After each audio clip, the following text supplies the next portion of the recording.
नमस्कार दोस्तों, एक बार फिर से आप सभी लोगों का स्वागत है देश के नंबर 1 न्यूमिस्मेटिक चैनल मास्टर जी पे। दोस्तों, आज की इस वीडियो में हम बात करने वाले हैं 1 रुपए के उन सभी कमेमोरेटिव कॉइन्स की जिनको की फेरेटिक स्टेनलेस स्टील से बनाया गया था। तो इनमें शामिल होंगे 1994 से 2010 तक के वो सभी सिक्के जो शायद आप लोगों के पास भी जरूर होंगे। तो आप सभी लोग इस वीडियो में पूरा अंत तक बने रहें, क्योंकि इस वीडियो में आप लोगों को पता चलने वाली है इन सारे ही सिक्कों की सही कीमत। साथ ही मैं आप लोगों को जानकारी दूंगा इन सिक्कों में से सबसे ज्यादा कीमती सिक्कों की। तो अगर आपके पास भी इन सिक्कों में से कोई भी सिक्का हो तो आप हमें नीचे कमेंट करके बता सकते हैं। इसके साथ ही इस वीडियो को लाइक करके आप इस चैनल को सब्सक्राइब भी कर लीजिएगा। तो चलिए बिना कोई टाइम वेस्ट किए शुरू करते हैं आज की इस वीडियो को।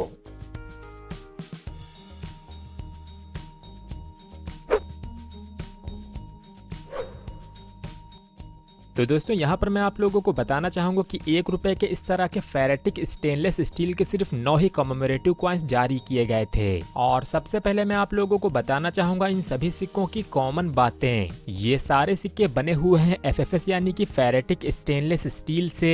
इन सभी सिक्कों का वजन होता है 4.85 ग्राम। वहीं साइज की बात करें तो इनका डायमीटर होता है 25 mm। और ये सारे ही सिक्के जारी किए गए थे भारत की सिर्फ 4 ही मिंटों से, जिनमें है बॉम्बे, कैलकाटा, हैदराबाद और नोएडा की मिंटें। जिनके मिंट मार्कों की जानकारियां इस प्रकार हैं। यहाँ पर बॉम्बे मिंट का मिंट मार्क होता है डायमंड। हैदराबाद मिंट से बने हुए सिक्कों पर आप लोगों को देखने को मिलेगा इस प्रकार का एक स्टार। वहीं नोएडा मिंट के सिक्कों पर बना होता है इस प्रकार का एक गोल सा डॉट। और जिन सिक्कों पर कोई भी मिंट मार्क नहीं बना होता है वो बने होते हैं कोलकाता की मिंट से। तो चलिए अब आ जाते हैं 9 सिक्कों में से सबसे पहले सिक्के की तरफ। 1 रुपए का स्टेनलेस स्टील से बना हुआ ये कमेमोरेटिव कॉइन जारी किया गया था 1994 में। और इसकी थीम थी international year of the family, जिसका हिंदी अनुवाद होता है अंतरराष्ट्रीय परिवार वर्ष। इन सिक्कों के ऑब्वर साइड पर देखेंगे तो यहाँ पर आपको देखने को मिलता है अशोक स्तंभ का चित्र सत्यमेव जयते के साथ, जिसके दोनों तरफ हिंदी और अंग्रेजी में भारत और इंडिया। वहीं नीचे रुपया और रूपी भी लिखा हुआ है। साथ ही सबसे नीचे है अंकों में 1।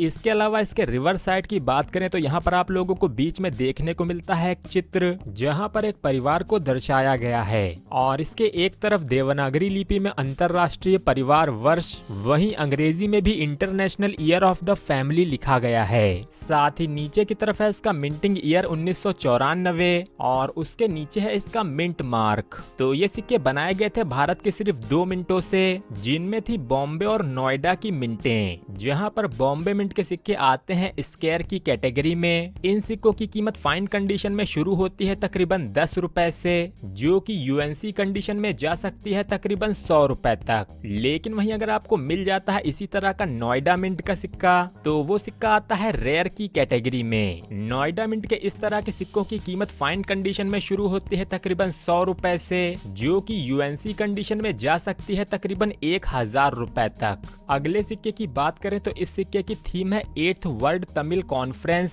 सेंट त्रिवल्लुवर। इस सिक्के के भी ऑब्वर साइड का डिजाइन लगभग पिछले सिक्के के ही समान है। वहीं इसके रिवर्स साइड पर आप लोगों को बीच में देखने को मिलता है संत त्रिवल्लुवर जी का चित्र, जहां पर ऊपर की तरफ एक तरफ देवनागरी लिपि में लिखा हुआ है 8वां विश्व तमिल सम्मेलन संत त्रिवल्लुवर। वहीं इसके दूसरी तरफ आप लोगों को अंग्रेजी में 8th world Tamil conference saint Tiruvalluvar भी लिखा हुआ देखने को मिल जाता है। और सबसे नीचे आपको देखने को मिलता है इसका मिंटिंग ईयर, जो कि है 1995। साथ ही इसके बगल में बना हुआ है इसका मिंट मार्क। तो इस थीम के सिक्के जारी किए गए थे भारत की 3 मिंटों से, जिनमें थी बॉम्बे, हैदराबाद और नोएडा की मिंटें। लेकिन दोस्तों, इस तरह के सारे ही सिक्के आते हैं कॉमन की ही कैटेगरी में, जिनकी कीमतें फाइन कंडीशन में शुरू होती है तकरीबन 5 रुपए से, जो कि UNC कंडीशन में जा सकती है तकरीबन 25 रुपए तक। आगे बढ़ते हैं आज की इस वीडियो के तीसरे सिक्के की तरफ। ये सिक्का है 1997 में जारी किया गया सेलुलर जेल पोर्ट ब्लेयर की थीम का, जहां पर इसका भी ऑब्वर साइड आप लोगों को पिछले सिक्के के ही जैसा देखने को मिलेगा। वहीं अगर बात करें इसके रिवर्स साइड की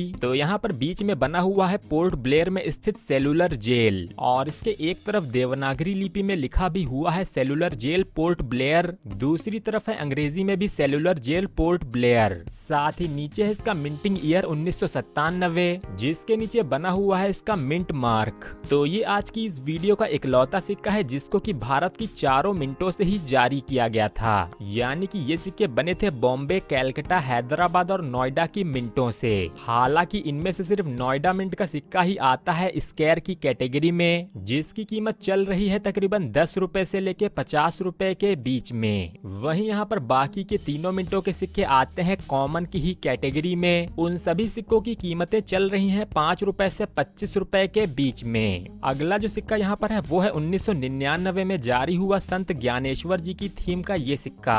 इस सिक्के के भी ऑब्वर्ड साइड का जो डिजाइन है वो भी है पिछले सिक्कों के ही जैसा। वहीं रिवर्स साइड की बात करें तो इसके बीच में आप लोगों को देखने को मिलता है संत ज्ञानेश्वर जी का चित्र, जहाँ पर नीचे की तरफ देवनागरी लिपि में लिखा हुआ है संत ज्ञानेश्वर। वहीं इसके ऊपर आप लोगों को अंग्रेजी में लिखा हुआ देखने को मिलता है संत डैनेश्वर, और आगे है 1274 से 1296 एडी। वहीं नीचे की तरफ है इसका मिंटिंग ईयर 1999, और सबसे नीचे आपको देखने को मिलता है इसका मिंट मार्क। तो इन सिक्कों को जारी किया गया था भारत की 3 मिंटों से, जिनमें थी बॉम्बे, कैलकाटा और नोएडा की मिंटें। लेकिन दोस्तों ये सारे ही सिक्के आते हैं कॉमन की ही कैटेगरी में, जिनकी कीमतें आज के समय में फाइन कंडीशन में शुरू होती हैं तकरीबन 5 रुपए से, जो कि यूएनसी कंडीशन में जा सकती हैं तकरीबन 25 रुपए तक। इसके बाद यहाँ पर जो अगला सिक्का है उसको जारी किया गया था 2002 में, जिसकी थीम थी लोकनायक जयप्रकाश नारायण जी की जन्म शती। तो यहाँ पर भी इसका जो ऑब्वर्ड साइड का डिजाइन है वो है पिछले सिक्कों के ही जैसा। हालांकि यहाँ पर रिवर्स साइड में आप लोगों को बीच में देखने को मिलता है जयप्रकाश नारायण जी का चित्र, जिसके एक तरफ देवनागरी लिपि में लिखा हुआ है लोकनायक जयप्रकाश नारायण जन्म शती, और दूसरी तरफ अंग्रेजी में भी लोकनायक जयप्रकाश नारायण सेंटेनरी लिखा हुआ है। और सबसे नीचे देखे तो यहाँ पर है इसका मिंटिंग ईयर 2002, जिसके नीचे इसका मिंट मार्क भी बना हुआ है। तो इस थीम के सिक्के बनाए गए थे भारत की सिर्फ 2 मिंटों से, जिनमें थी बॉम्बे और हैदराबाद की मिंटें। हालांकि यहाँ पर कुछ सिक्के बिना मिंट मार्क वाले भी देखने को मिलते हैं, जिनको कि मानने को तो आप कैलकाटा मिंट का मान सकते हैं, लेकिन असल में वो सिक्के भी बॉम्बे मिंट से ही जारी किए गए थे। तो अगर आपको मिल जाता है इस थीम का बिना मिंट मार्क वाला 1 रुपए का सिक्का, तो ऐसा एक सिक्का आपको यूएनसी कंडीशन में दिला सकता है तकरीबन 1500 रुपए तक। हालांकि यहाँ पर बॉम्बे मिंट के डायमंड मार्क और हैदराबाद मिंट के स्टार मार्क वाले सिक्के आते हैं कॉमन की ही कैटेगरी में। इन सभी सिक्कों की कीमतें चल रही हैं तकरीबन 5 रुपए से 25 रुपए के बीच में। तो इसके बाद हमारे पास जो अगला सिक्का है वो है 2003 में जारी किया गया वीर दुर्गादास जी की थीम का ये क्वाइन। इस सिक्के के ऑब्वर्ड साइड में आपको देखने को मिलता है वही पुराना डिजाइन। हालांकि यहाँ पर रिवर्स साइड में आप लोगों को बीच में देखने को मिलता है वीर दुर्गादास जी का चित्र, जिसके एक तरफ देवनागरी लिपि में वीर दुर्गादास, वहीं ऊपर की तरफ अंग्रेजी में भी वीर दुर्गादास लिखा हुआ है, और इसके आगे है ईयर 1638 से लेके 1718। इसके अलावा सबसे नीचे की तरफ देखे तो यहाँ पर है इसका मिंटिंग ईयर 2003, वहीं उसके नीचे बना हुआ है इसका मिंट मार्क। तो ये जो सिक्का है वो आपको सिर्फ हैदराबाद मिंट से ही देखने को मिलता है, जहाँ पर हैदराबाद मिंट से जारी हुए इस तरह के सिक्कों की कीमत शुरू होती है तकरीबन 10 रुपए से, वहीं ये कीमत यूएनसी कंडीशन में जा सकती है तकरीबन 50 रुपए तक। तो इसके बाद जो अगला सिक्का है वो भी जारी किया गया था 2003 में, जिसको जारी किया गया था महाराणा प्रताप की याद में। इस सिक्के के भी ऑब्वर्ड साइड का जो डिजाइन है वो है लगभग पिछले सिक्कों के ही समान। वहीं इसके पीछे की तरफ देखे तो इस पे बीच में बना हुआ है महाराणा प्रताप जी का चित्र, साथ ही यहाँ पर देवनागरी लिपि में महाराणा प्रताप और ऊपर अंग्रेजी में भी महाराणा प्रताप लिखा हुआ है। साथ ही यहाँ पर है सन 1540 से लेके 1597। वहीं सबसे नीचे आपको देखने को मिलता है इसका मिंटिंग ईयर 2003, जिसके नीचे इसका मिंट मार्क भी बना हुआ है। तो इस सिक्के को जारी किया गया था भारत की 2 मिंटों से, जिनमें थी बॉम्बे और हैदराबाद की मिंटें। अगर आपके पास है ऐसा बॉम्बे मिंट का सिक्का तो वो सिक्का आता है स्क्वायर की कैटेगरी में। कीमत चल रही है तकरीबन 10 रुपए से लेके 100 रुपए के बीच में। हालांकि हैदराबाद मिंट के सिक्के आते हैं कॉमन की ही कैटेगरी में, जिनकी कीमत चल रही है तकरीबन 5 रुपए से 25 रुपए के बीच में। इसके बाद यहाँ पर जो अगला सिक्का आता है वो है 2004 का ये सिक्का, जिसको जारी किया गया था भारतीय डाक के 150 वर्ष पूरे होने पर।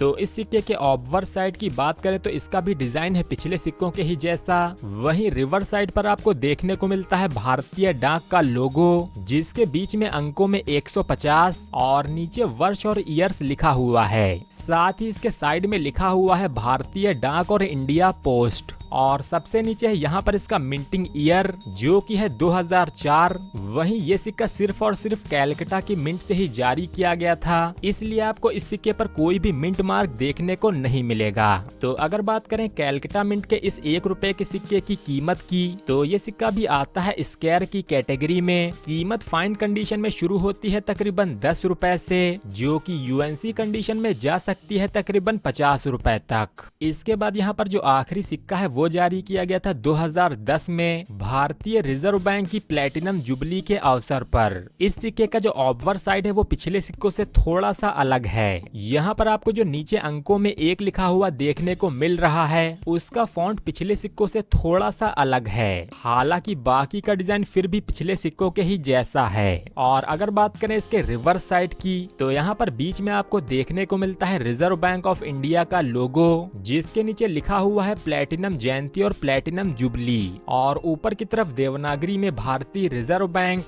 और अंग्रेजी में रिजर्व बैंक ऑफ इंडिया लिखा गया है। साथ ही सबसे नीचे है ईयर 1935 से 2010 और लास्ट में है इसका मिंट मार्क। ये सिक्का भी कॉमन सर्कुलेशन में जारी किया गया था सिर्फ और सिर्फ हैदराबाद की मिंट से, जहां पर ऐसे सारे के सारे सिक्के आते हैं कॉमन की ही कैटेगरी में। और अगर कीमत की बात करें तो आज के समय में इस सिक्के की यूएनसी कंडीशन में कीमत चल रही है तकरीबन 5 रुपए तक। तो दोस्तों ये तो हुए 1 रुपए के स्टेनलेस स्टील से बने हुए कमेमोरेटिव कॉइन्स। इसके अलावा भी मैंने इससे पहले ही 2 रुपए के सारे कमेमोरेटिव कॉइन्स को कवर किया हुआ है, जिनकी पूरी जानकारी पाने के लिए आप लोग मेरी ये वाली 3 वीडियोस देख सकते हैं। इसके अलावा भी मैंने यहाँ पर 5 पैसे के सारे स्मारक सिक्के, 25 पैसे और 50 पैसे के सिक्कों पर भी वीडियोस बनाई हुई हैं। तो इन सारी वीडियोस के लिंक मैं आप लोगों को दे रहा हूँ नीचे डिस्क्रिप्शन बॉक्स में। और आगे भी मैं कोशिश करता रहूंगा इसी तरह के और भी बचे हुए कमेमोरेटिव कॉइन्स पर वीडियोस बनाने की।